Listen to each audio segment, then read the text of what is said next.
सबसे पहले भोले बाबा ने अमर कथा को सुनाने से पहले सबसे पहले उस स्थान को पवित्र किया। भोले बाबा ने अपने त्रिशूल को छोड़ दिया और त्रिशूल को छोड़ने के बाद चारों तरफ जो भी जीव जंतु पशु पक्षी थे सब वहीं पर दोबारा जब डमरू बजाया, डमरू बजाने से वहां पर एक सुखी बैठी हुई थी और जब डमरू बजा भोले बाबा का तो वो भी उड़ गए, लेकिन उसका अंडा वहीं पर रखा है जो अंडा नची। अब भोले बाबा ने चारों तरफ देखा, शांति वातावरण हो गया। भोले बाबा ने सबसे पहले देवी को कथा सुनाने से पूर्व कुछ नियम बताए, क्योंकि पहले के ऋषि हजारों वर्ष जीवित रहते थे। इसका कारण था प्राणायाम। और आज भी ऐसा नहीं, हम लोग अगर चाहें, देखो बाबा रामदेव शीशे की तरह चमक रहे हैं। कारण यह है कि प्राणायाम और योग में बहुत शक्ति है। भोले बाबा ने सबसे पहले देवी को यम, नियम, आसन, ध्यान, धारणा, प्रत्याहार और समाधि, इन कथा सुनने से पूर्व प्राणायाम की विधि बताई। और उन्होंने क्या बताई? बोले देवी जब हम योग करेंगे, प्राणायाम करेंगे तो इस प्राणायाम में वो ताकत है। बोले प्राणायाम के द्वारा कभी कभी हम अग्नि का रूप भी ले लेते हैं, कभी कभी प्राणायाम के द्वारा हम वायु का रूप भी बना लेते हैं, कभी कभी हम जल का भी रूप ले सकते हैं। इस प्राणायाम की ताकत है। क्योंकि आगे कथा में सुनेंगे, जब महाराज कपिल भगवान ने साक्षात योग का उपदेश भैया देवहूति को दिया तो उसमें बड़ा सुंदर वर्णन आया है। करदम जी 10,000 वर्ष समाधि लगाई, लेकिन जब देवहूति को पास में देखा वो एकदम से अपने हाथ को जोड़ करके खड़े हुए 18 वर्ष के नवयुवक बन गए। क्यों? क्योंकि प्राणायाम की ताकत थी, तपस्या की ताकत है।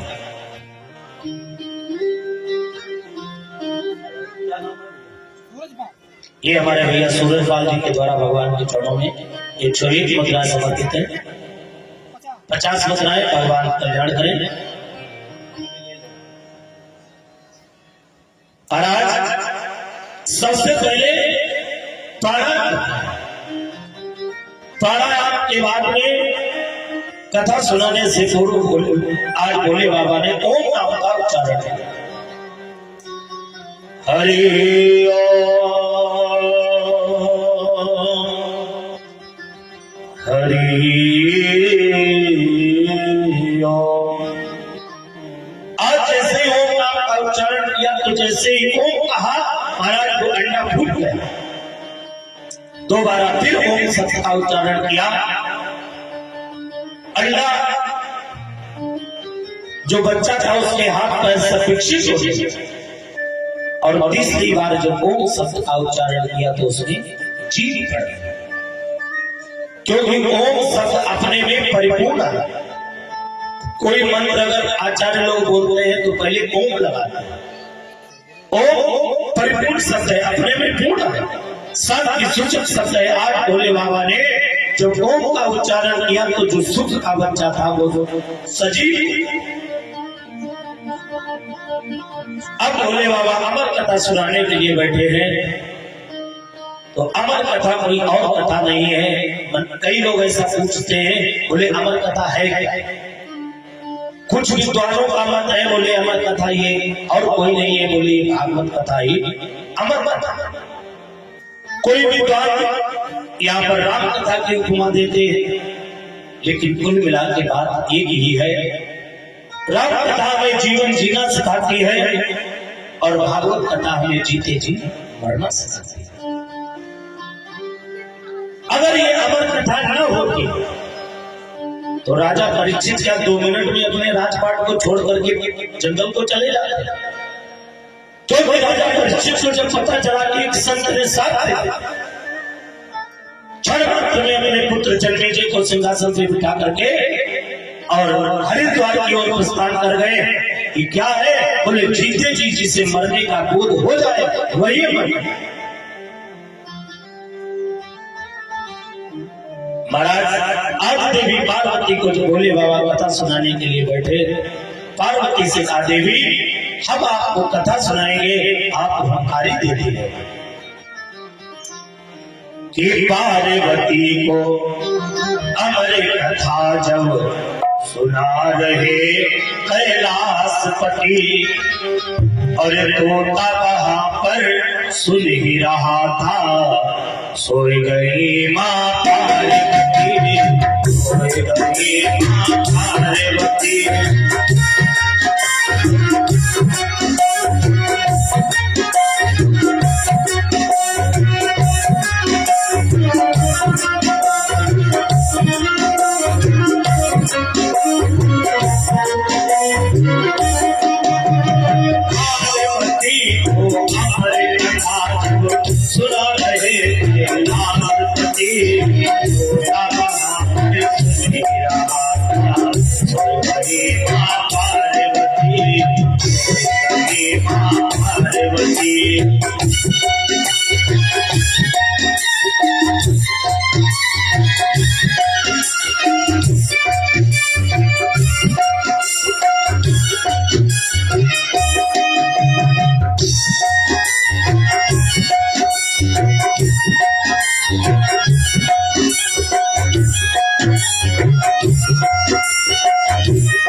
भोले बाबा कथा सुना रहे हैं, और जब सुनते सुनते भैया पार्वती को जो नींद आई, और जब भैया पार्वती को नींद आई कि क्षणमात्र के लिए उंगारी बंद हो गई, और जब उंगारी बंद हो गई तो को लगा कि कथा नीरस हो रही है, तो तोता ने उंगारी देना प्रारंभ कर दिया। अब भोले बाबा को शंका हो गई देवी जगा के पूछा पार्वती से, तुम बताओ सही मुझे। पार्वती महादेव से बोली नाथ नहीं कुछ बता मुझे। पार्वती महादेव से बोली नाथ नहीं कुछ बता मुझे। आज भैया पार्वती को भोले बाबा ने जगाया और भैया से कहा देवी क्या तुम सो गई? और जब सो गई तो हमारी कौन देता रहा? भैया समझ गई एक बार मैंने झूठ बोला तो मामला ये बिगड़ गया, और आज भी मैंने अगर झूठ बोल दिया तो फिर मेरा परित्याग हो जाएगा। इसलिए जगाते पूछा पार्वती से, तुम बताओ सही मुझे। पार्वती महादेव से बोली नाथ नहीं कुछ बता मुझे। पार्वती महादेव से बोली नाथ नहीं कुछ बता। और यहाँ पर हो और यहाँ पर हो करता पड़ गए बड़े अचरज में जती, तोता वहाँ पर सुनी रहा था, सोई गई मां पार्वती, सोई गई मां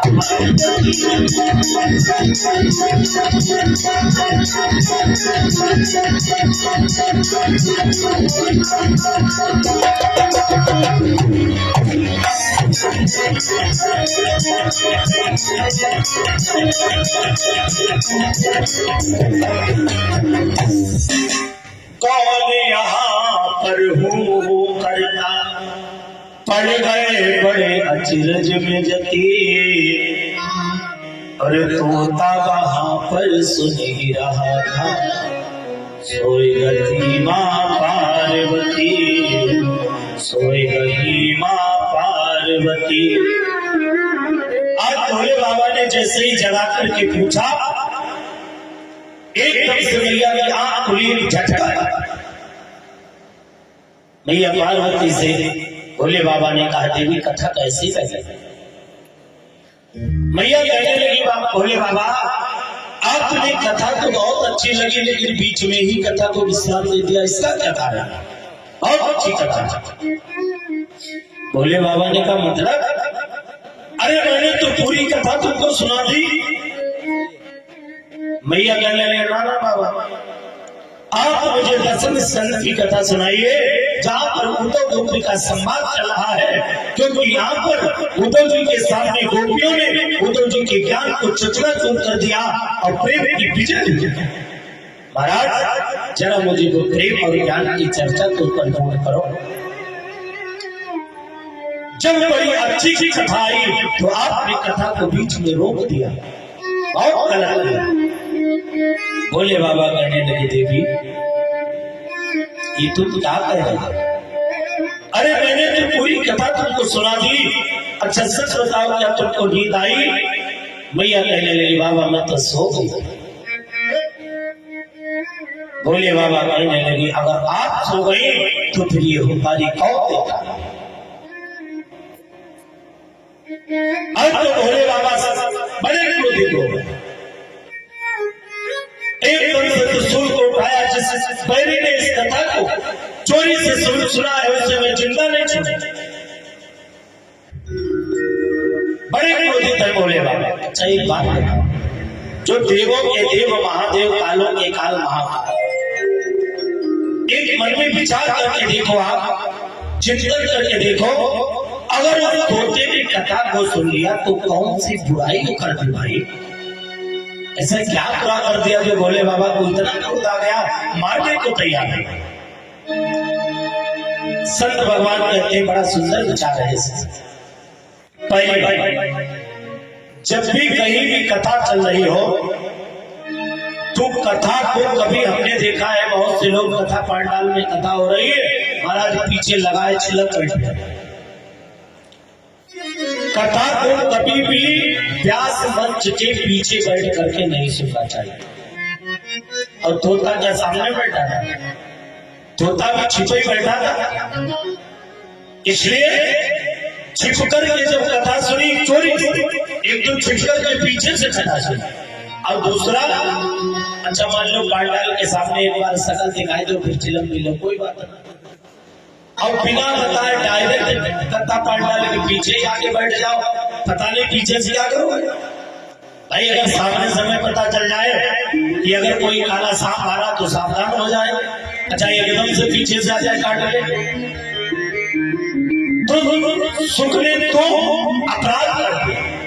पहली बात तो पीछे से बैठ करके चोरी से कथा को सुना, और दूसरा पीठ पीछे बैठ करके कथा को सुना। भोले बाबा को बहुत बुरा लगा। अच्छा चलो दूसरी बात जो भी था वो हो गया, वो हो गया, लेकिन अब तो पानी डाला फिर खाए के पीछे पड़े।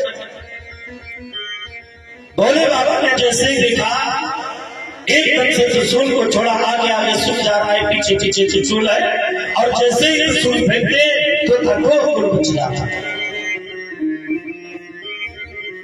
अब भोले बाबा तोता को मारना चाहते हैं और तोता मरना नहीं चाहता, क्योंकि जब भी हम कोई काम बिना विचारे करते हैं, जब भी कोई काम बिना विवेक लगाए करते हैं, बोले महाराज उसका परिणाम ही गलत है। भोले बाबा ने आज रात्रि में संभवतः इस कथा को सुनेंगे, सती चरित्र, बड़ी सुंदर कथा। भोले बाबा ने देवी सती से कहा आप परीक्षा तो लेने जा रहे हैं, लेकिन जो भी करना वो करना विवेक विचार। आप परीक्षा तो लेना, लेकिन परीक्षा लेने से पहले एक बार विवेक लगा लेना कि किस रूप से हमको परीक्षा लेनी चाहिए। लेकिन देवी सती बड़ा हलबुलाई गए, उन्हें सोची इससे बढ़िया और कोई तरीका नहीं, चलो सीते के रूप बनाई लो, बस जाए सबसे बढ़िया तरीका। जब भोले बाबा ने चलते फिर बताया देवी बड़ा विचार से काम करना, विचार विवेक से सोच लेना पहले कि हमको करना क्या है, किस विधि से परीक्षा लेना करें, सोचते विचार विवेक विचार। लेकिन फिर भी महाराज अब तो जाकर के जो तोते को मारने का प्रयास किया, जाकर के पहुंचे, आगे आगे सुन जा रहा है, पीछे पीछे भगवान शिव जा रहे हैं, जाकर के 88,000 ऋषिपत्नियों की शरण मांगी और जब किसी ने शरण नहीं दी तो अंत में व्यास की पत्नी जिनके गर्भ मंडल में वो प्रवेश कर गया। अब जो गर्भ मंडल में सुप्रवेश कर गया, अब तो भोले बाबा चारों तरफ निहार कर। अब यहाँ पर भी सोचने वाली बात, बोले इतना बड़ा तोता गले में चला गया पेट। अच्छा, जरा सी चीज अगर मुख में आ जाए तो उल्टी हो जाती। अब इतना बड़ा तोता वो सीधे उनके मुख से अथवा नाक से पेट में चला गया, बड़ी सोचनी बात। महाराज, तोता कहीं नहीं गया। जब हम लोगों की मृत्यु होती है तो हमारा शरीर कहीं जाता है क्या? केवल आत्मा निकलती है, और आत्मा का कोई रूप होता ही नहीं। आत्मा तो अब गुब्बारे में हवा भर दो तो फूल जाता है, और हवा निकल जाए तो फूट जाता है। क्योंकि आज तोते ने वही विचार किया। भोले बाबा ने जब प्राणायाम की विधि बताई थी, बोले कैसे जल का रूप लिया जाता है, कैसे वायु का रूप लिया जाता है। जैसे उसने समय देखा कि मैया सामने खड़ी है, समय बहुत अच्छा है, उसने अपने इस शरीर को छोड़ दिया और वायु का रूप लेकर के हवा के द्वारा, श्वास के द्वारा उनके गर्भ में प्रवेश किया। शरीर नहीं गया, केवल आत्मा। अब भोले बाबा बड़ा विचार कर रहे हैं, अब मेरा मेरी गया तो गया कहाँ है। तब तक हमारा वेद व्यास जी ने देखा, भोले बाबा क्या बात है, आजकल बड़े उदास दिखाई दे रहे हो, बड़े गुस्से में, क्या बात। भोले बाबा कहने लगे, क्या बताऊं, तुम्हारे घर में हमारा चोर छिपा है। वेद व्यास जी ने कहा, महाराज तुम्हारा चोर हो हमारे घर में, ये तो बड़ी गलत बात, ऐसा तो हो ही नहीं सकता ना। बोले आपका बैरी हो मेरे घर में छिप जाए, मेरा पवित्र बन जाए, ऐसा हो ही नहीं सकता। शिव द्रोही मामा दास कहावा, सोनर सपनों मोहिन भाव। बोले बाबा आपका बैरी हो और मेरा वो मित्र कभी हो ही नहीं सकता है, इसलिए प्रभु बताओ तो बात क्या है। भोले बाबा कहने लगे, पूरी घटना जब बताई तो वेद व्यास बड़ी जोर मंद मन मुस्कुराए। बोले बाबा एक बात बताओ, आप सच हो या आपकी बात सच है। भोले बाबा ने कहा मतलब ये है कि आप कह रहे हो कि जो अमर कथा सुनता है वो मरता नहीं है। आपकी बात सही है, और जब तोते ने अमर कथा सुन ली तो फिर वो मरेगा कैसे, आप मारना क्यों चाह रहे। अब आप बताओ, या तो आप अपने को सत्य रखिए या अपनी बात को सत्य रखिए, दो में से एक को तो झूठ मानना ही पड़ेगा। अब तो भोले बाबा के मन में जब विचार आया, क्योंकि क्रोध में ज्ञान नष्ट हो जाता है। जब भोले बाबा को ज्ञान हुआ, भोले बाबा वहीं से वापस हो गए। और जब वापस हो गए महाराज, इधर धीरे धीरे 16 वर्ष की चीज हो गई। 16 वर्ष तक सुखदेव जी महाराज गर्भ में रहे, और गर्भ में रह करके समय समय पर अपने पिताजी को उपदेश भी करते। मानो वेद व्यास को लगता है कि कहीं से आवाज आ रही है, लेकिन जब देखते हैं तो कोई दिखाई नहीं देता। एक दिन की बात, वेद व्यास जी महाराज सरस्वती नदी में जाकर स्नान करने के लिए गए। इधर मैया घर में अकेली है। उसी समय सुखदेव जी महाराज इस धराधाम पर आए। बोलिए सुखदेव भगवान की, बोलिए व्यास जी भगवान की। आज सुखदेव जी महाराज अपने मैया के गर्भ से बाहर आए, और जब गर्भ से बाहर आए और एकदम से माता को प्रणाम करके जंगल की ओर भाग खड़े। जब जंगल की ओर प्रस्थान करने लगे तो मैया उदास हो गई। बेटा आपके पिताजी जब आपसे पूछेंगे तो मैं उनको क्या कहकर के समझाऊंगी कि तुम्हारा पुत्र कहां गया।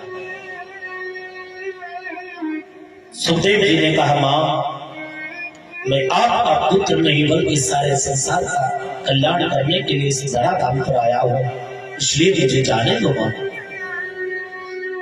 आज सुखदेव जी महाराज जंगल को चल दिए।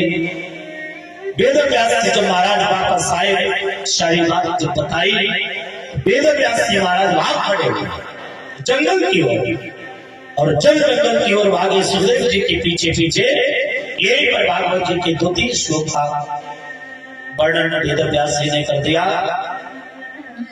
यम प्रजंत मन प्रेतमते तकृत्यम द्वैपायनो विरा कातर्या जुहाव